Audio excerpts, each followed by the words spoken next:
Welcome to my YouTube channel Sushantreddy. Every week I present my life lessons as an entrepreneur in sales, human psychology and wealth creation. For this episode, I refer to the ideas of Nassim Taleb from his book Black Swan. Annie Duke, a professional poker player who has written a wonderful book on decision making, and Howard Marks, a legendary investor and founder of Oaktree Capital. I defined risk in episode 12 as the possibility of total and irrecoverable loss. While some loss events are transitory, others are more permanent. Risk for an entrepreneur refers to the occurrence of a total and permanent loss that he or she cannot recover from. In this episode, let's dig deeper and understand the various principles underlying this concept of risk. Let me start with an example. This story goes back to the Vijayanagara Empire in the 16th century, India. At the time, South India was prosperous under the famous ruler Sri Krishna Devaraya, who ruled vast lands from modern state of Tamil Nadu to Andhra Pradesh. There was a chariot entrepreneur in the kingdom named Narasimha, who was in the business of building chariots for the king, ministers, rich merchants, and so on. He had trained his sons Achyuta and Sadashiva on every aspect of building chariots, from designing the wheel to the carriage to the materials, the fasteners, and so on. He gave both his sons 20 gold coins and told them to go and start a business on their own based on the skills and knowledge they had accumulated. He asked both of them to report every year just one thing. Tell me, how many gold coins do you have remaining? Achyuta and Sadashiva came back to his father at the end of year 1, 2, 3, 4 and 5. At the end of year 1, Achyuta had 16 coins, Sadashiv had 22. Year 2, Achyuta had 10, Sadashiv 26. Year 3, Achyuta 6, Sadashiv 52. Year 4, Achyuta 12, Sadashiv 50. Year 5, Achyuta 26, Sadashiv 40. Narasimha called his wife Nandini to help him decide who among his sons is more worthy to take over his business. Nandini said, "That seems to be easy. Sadashiv has doubled the coins you gave him, while Achyuta has made a moderate return on his initial investment. Sadashiv seems better placed to take over your business." Narasimha smiled at the quick judgment of his wife. He then asked both his sons to come back and explain their journey to their parents. Sadashiv was the first to narrate his story. He started off by repairing old chariots using the skills his dad had taught him. After 12 months, he met with a merchant in the neighboring kingdom who was impressed by the skills of Sadashiv.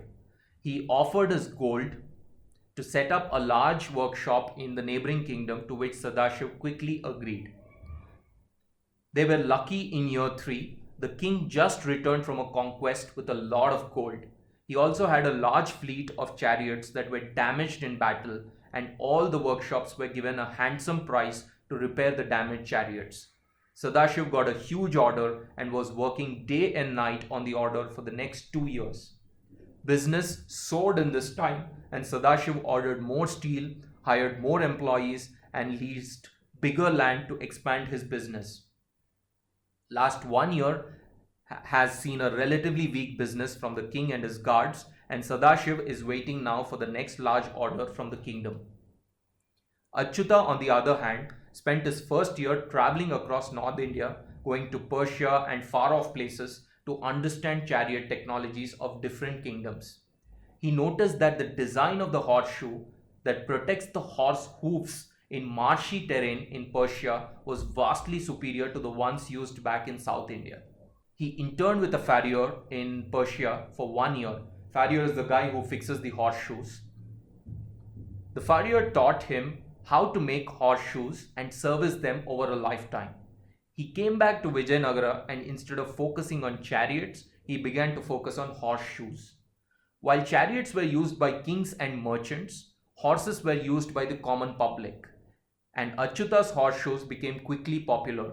From king's royal stable to the horse traders to ordinary citizens, everyone came to Achyuta for horseshoes. Achyuta started delivering to 3 neighboring kingdoms around Vijayanagara by the year 5. Narasimha again looked at his wife Nandini. Nandini realized the hidden lesson in the story of her 2 sons. Both sons had different patterns of results because of the different nature of risk in their respective ventures. I took this beautiful story because it helps us understand many points about risk and its principles. First, the result alone says nothing about the risk. Sadashiv doubled his coins given by his father, but at the end of 5 years, he was the one who was more anxious about his business because he was totally relying on the orders from the king.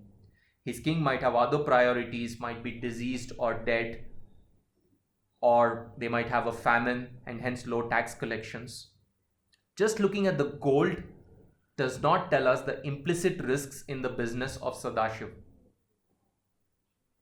Number two, result is observable, risk is not. Narasimha just needed one report every year of how much gold each son had remaining. He just needed this one number to determine the outcome, but he needed much more information from his sons to evaluate risk in each of their businesses. 3. Analyzing risk is tough, interpreting result is easy. When Narasimha asked his wife Nandini to help him determine which of their sons is more capable, she automatically came to a quick conclusion: the son with more gold is more capable. This rule of thumb decision making, although efficient, is dangerous because it exposes people to potentially large risks. 4. Luck or randomness is always hiding behind the result. Sadashiv got lucky because the king had ordered a repair of his entire fleet and he benefited from that decision. Achyuta was lucky because his travels took him to a place where he found an opportunity that he could exploit. Every result has an element of randomness in it. Identifying this randomness and isolating luck from skill is one of the toughest jobs out there. It's what great investors do for a living. Now let's look at each one of these points separately. 1. Result alone says nothing about the risk. Interpreting a quality of a decision by the result is referred to as outcome bias. Take an extreme example of a Ponzi scheme. The scheme gives tremendous returns to the first few investors and that attracts even more investors. The person running the Ponzi scheme is demonstrating great returns to his investors. All he is doing is using the money from the new investors to pay back returns to the old investors. He runs the scheme for a few months, collects a sizable chunk of money and then vanishes in thin air. All the later stage investors face a complete loss. Returns alone do not tell us the underlying risks being accumulated by an entity. A good result does not mean a good decision. A bad result does not mean a poor decision. 2. Result is observable, risk is not. It's very easy to understand this in the current context of COVID-19. Let's take an asymptomatic patient who has virus in his body. The fact that the virus has not manifested yet into a fever or a cold or a cough does not mean that the threat of the virus is non-existent. A symptom is actionable because it is observable, but the lack of a symptom does not mean lack of risk. As Nassim Taleb famously says, absence of evidence is not evidence of absence. If you go back to the risk-reward curve I introduced in chapter 12, I said lower end of the line is low risk, low reward. Higher end is the high risk, high reward. When risk is not observable, we end up either underpricing the risk or overpricing the risk.